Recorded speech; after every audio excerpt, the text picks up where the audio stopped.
இயேசு நம்மோடு.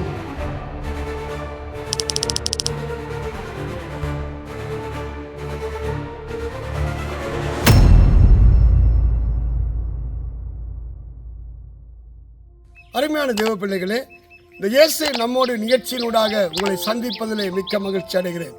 இந்த நாளிலுமாய் நம்முடைய பவனியா இதில் இருக்கிற ஈச்சங்குளம் பிரதேசத்தில் இருக்கிற ரிவல் சென்டரிலிருந்து உங்களோடு நான் பேசுகிறேன். இந்த நாளில் தேவன் மகிமையான காரியங்களை செய்கிறார். இந்த இடத்துல கடந்த நாட்களில் சுவிசேஷ கூட்டங்கள் அங்கே கரைப்பட்ட முறிப்பு தம்பளை என்ற இடத்துல வைத்தோம். தேவன் பலத்த கிரிகளை செய்தார். அநேகரை விடுதலையாக்கினார். அநேகருடைய சாபக்கட்டுக்களை உடைத்தார். அநேகருடைய வாழ்க்கையிலே ஆண்டவர் இந்த ஒளியை வெளிச்சத்தை கொண்டு வந்திருக்கிறார். ஆண்டவர் செய்ய நினைத்தது ஒருபோதும் தடைப்படாது என்று நான் அறிந்திருக்கிறேன். அருமையான தேவ பிள்ளைகளே, இந்த நாட்களில் தேவனுடைய பிரசன்னத்தை, தேவ சமூகத்தை நாடுங்கள். கர்த்தர் உங்களை ஆசீர்வதித்து மேன்மைப்படுத்துவார். ஒரு மகிமையான வாழ்வை நீங்கள் இந்த பூமியில வாழ முடியும். இந்த பூமிக்குரிய வாழ்க்கை முடிகிற போது நித்தியத்திலே பரலோக வீட்டிலே தேவனுடைய இளைப்பாறுதலுக்குள்ளே கடந்து செல்வீர்கள். ஆண்டவர் இல்லாமல் நம்முடைய வாழ்க்கையில எந்த மேன்மையும் இல்லை. ஆண்டவர் இல்லாமல் நம்ம எவ்வளவுதான் பிரயத்தனம் பண்ணினாலும் நம்முடைய வாழ்க்கையில ஆசீர்வாதத்தை மேன்மையை காண முடிகிறதும் இல்லை. அவைதான் இந்த நாளில் நாம் இந்த எழுப்புதல் மையத்தில் பவுனியாவில் இருக்கிற ஈச்சங்குளத்தில் இருக்கிற நம்முடைய ஃபார்மில் நின்று பேசுகிறேன். இது இங்கால் பக்கத்தில் நீங்கள் பார்ப்பீர்கள். இது கேஸ் சென்டர். அநேக வயதிவர்கள் வந்து சாப்பிடுகிறார்கள். சிறு பிள்ளைகள் பாடங்களை கற்றுக்கொள்ளுகிறார்கள். அது மட்டுமல்ல, அவர்களுக்கு நல்ல போசாக்கு உணவுகள் கொடுக்கப்படுகிறது. இந்த இடத்துல தேவனுடைய கரத்தின் கிரிகளை நான் பார்க்கிறேன். அநேகர் இது ஒரு ஆறுதல் இடமாக பார்க்கிறார்கள். அநேகர் வந்து இளைப்பாறுகிறார்கள். நல்ல ஒரு செழிப்பை மேன்மையை கர்த்தரிடத்தில் கொடுத்திருக்கிறதை நான் பார்க்கிற போது மிகவும் சந்தோஷப்படுகிறேன். அவை இந்த நாளில் தேவ வார்த்தைக்கு நேராக நான் உங்களை அழைத்து செல்கிறேன். உபாகமம் புத்தகம் 31ஆம் அதிகாரத்தில் 8வது வசனத்தில் இப்படியாய் வாசிக்கிறோம். கர்த்தர் தாமே உனக்கு முன்பாய் போகிறவர், அவர் உன்னோடு இருப்பார், அவர் உன்னை விட்டு விலகுவதும் இல்லை, உன்னை கைவிடுவதும் இல்லை, நீ பயப்படவும் கலங்கவும் வேண்டாம் என்றார். அருமையான தேவ பிள்ளையே, எவ்வளவு அருமையான ஒரு வசனம். ஆண்டவர் சொல்லுகிறார், கர்த்தர் தாமே உமக்கு முன்பாக கடந்து போகிறார். ஏன் ஒரு தேவ பிள்ளையினுடைய வாழ்க்கையில தேவன் முன்பாய் கடந்து செல்ல வேண்டும்?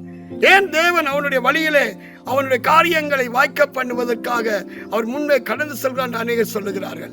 ஆனால் நான் உங்களுக்கு சொல்லுகிறேன், ஆண்டவராகிய இயேசு கிறிஸ்து ஒரு மனிதனுடைய வாழ்க்கையில அவர் முன்பாய் கடந்து செல்லாவிட்டால் அவன் ஆசீர்வாதங்கள், மேன்மையை, சமாதானத்தை காண மாட்டான்.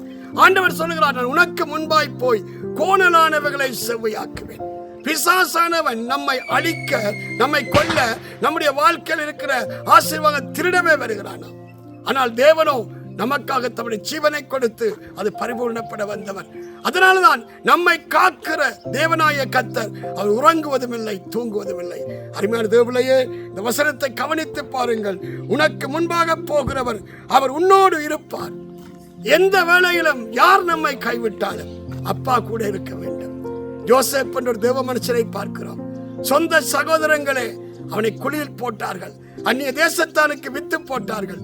போன தேசத்திலும் கூட அவன் செய்யாத தவறை சொல்லி அவனை குற்றப்படுத்தி சிறைச்சாலையில் போட்டார்கள். ஆனால் வேதம் சொல்லுகிறது, சிறைச்சாலையிலும் யோசேப்போடு கூட கர்த்தர் இருந்தார். ஏன் தெரியுமா? யோசேப்பு கர்த்தருக்கென்று வைராக்கியம் கொண்டவன். யோசேப்பு தேவனுக்கென்று வேறு பிரிக்கப்பட்ட வாழ்க்கை வாழ்ந்தவன். யோசேப்பு பரிசுத்தத்திலே உறுதியாய் இருந்தவன். அருமையான தேவபிள்ளையே, கர்த்தர் உங்களோடு இருக்க வேண்டுமானால் இந்த யோசேப்பினுடைய குணாதிசயங்கள் நம்முடைய வாழ்க்கையில் இருக்க வேண்டும்.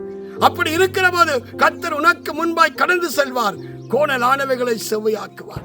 யோசேப்பு கடந்து போன பாதைகள் அது நெருக்கமும் இறுக்கமும் மிகவும் வேதனையுமானதுதான். ஆனால் அவைகள் எல்லாவற்றிலும் தேவன் முன்பாய் கடந்து சென்று அதை கோணலான செவ்வையாக்கி எகிப்தின் ராஜ்யங்களுக்கெல்லாம் அவனை அதிகாரியாக மாற்றினார். அருமையான தேவபிள்ளையே, அந்த கர்த்தர் இந்த நாளிலே, இந்த காலவேளையில் உங்களோடு சொல்லுகிறார், கர்த்தர் தாமே உனக்கு முன்பாய் போகிறார், அவர் உன்னோடு இருப்பார், அவர் உன்னை விடுவிப்பார். அங்கே சொல்லப்படும் வசனங்கள், அங்கே அவர் உன்னை விட்டு விலகுவதும் இல்லை, உன்னை கைவிடுவதும் இல்லை. அப்பா ஒரு நாளும் நம்ம விட்டு விலக மாட்டார். எப்போது விலகுவார் தெரியுமா? நீ தேவனுக்கு விரோதமாய் பாவம் செய்கிற போது, தேவ வசனத்தை அவமாக்கி மனமும் மாமிசம் விரும்புகிற வாழ்க்கை வாழுகிற போது, யாரெல்லாம் தேவ வசனத்தை தள்ளி விடுகிறார்களோ அவர்களை தேவனும் தள்ளி விடுவார். எப்படி பாச சொல்றீங்க? சவுல் ராஜா தேவனுடைய வார்த்தையை தள்ளிவிட்டான். ஆண்டவர் அவனை ராஜாவா இல்லாதபடி தள்ளிவிட்டான். இன்றைக்கு ஏன் தேவன் நம்மை கைவிடுகிறார் தெரியுமா? வசனத்தை கை கொள்ளாமல் போகிற போது அருமையான தேவர்களே, ஆண்டவர் சொல்லிவிட்டு சொல்கிறார், நீ பயப்படவும் கலங்கவும் வேண்டாம். எதை குறித்தும் கலங்காதே. மரணமோ ஜீவனோ வாழ்வோ மேன்மையோ எது வந்தாலும் அப்பன் இயேசு நம்மை நடத்துவார். அவர் நம்முடைய பரமபிதாவா இருக்கிறார். இந்த நாட்களில் அநேக காரியங்களை குறித்து கலங்குகிறீர்கள். இப்படி செய்தால் நலமா இருக்கு, அப்படி செய்தால் நலமா இருக்கும் என்று சுய புத்தியிலே சாய்கிறீர்கள். நான் சொல்லுகிறேன், உன் வழியை கர்த்தருக்கு ஒப்புவி, அவர் காரியத்தை வாய்க்க பண்ணுவார். தேவன் இல்லாமல் எந்த நன்மையும் வராது. இயேசு நம்மோடு இல்லாமல் நம்முடைய வாழ்க்கையில மேன்மைகள் நாம் அடைய முடியாது. அருமையான தேவப்பிள்ளையே, இந்த கால வேளையில அப்பாவுடைய வசனத்தை கவனியுங்கள். கர்த்தர் தாமே உமக்கு முன்பாய் போகிறவர். அவர் உன்னோடு இருப்பார். அவர் உன்னை விட்டு விலகுவதும் இல்லை, உன்னை கைவிடுவதும் இல்லை. நீ பயப்படவும் கலங்கவும் வேண்டாம். எதை குறித்து நீ கலங்காதே.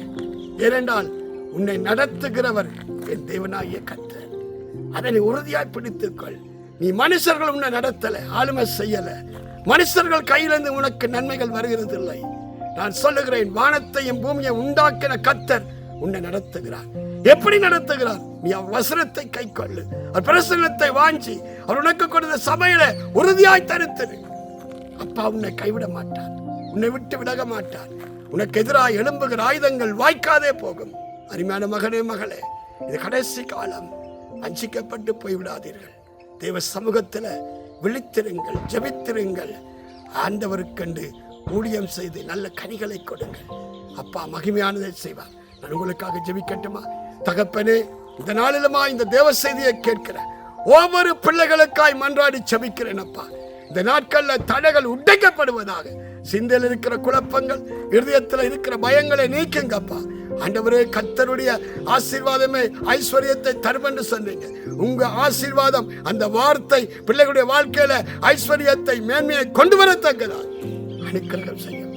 இந்த டிசம்பர் மாதம் முடிகிறதுக்கு முன்பாக பிள்ளைகள் துக்கத்தை கண்ட வருஷங்களுக்கு பதிலாக இரட்டிப்பான நன்மை உண்டாக உடைய சமூகத்தில் ஒப்புக் கொடுக்கிறேன். இயேசு கிறிஸ்துவின் நாமத்தில் ஜெபிக்கிறேன் என் ஜீவனில் நல்ல பிதாவே. அருமையான தேவ பிள்ளைகளே, தொடர்ந்து ஜெபம் பண்ணுங்கள். கொஞ்சம் சுற்றி பாருங்கள், இந்த ஏரியாவை பாருங்கள், எவ்வளவு அழகாக இருக்கிறது. எல்லா மரங்களும் துடைத்து எல்லாம் பூ பூத்து காய் காய்க்கிற பருவத்தில் இருக்கிறது. ஆண்டவர் இந்த பாமை ஒரு ஏதேன் தோட்டத்தை போல மாற்றி இருக்கிறார். ஆண்டவர் மகிமையான காரியங்களை செய்து வருகிறார். நீங்கள் தொடர்ந்து ஜெபம் பண்ணுங்கள். அநேகருக்கு ஒரு இளைப்பாறுத ஏதேன் தோட்டமாய் இந்த இடம் மாற வேண்டும். அநேகர் இடத்துக்கு வர வேண்டும். கர்த்தர் மேன்மையானவைகளை செய்ய வேண்டும். நான் உங்களை அடுத்த இயேசு நம்ம நிகழ்ச்சியில் சந்திக்கும் வரை தேவனாய கர்த்தர் தாமே உங்களோடும் என்னோடும் கூட இருப்பாராக. கர்த்தர் தாமே உங்களை ஆசீர்வதிப்பார். ஆமென்.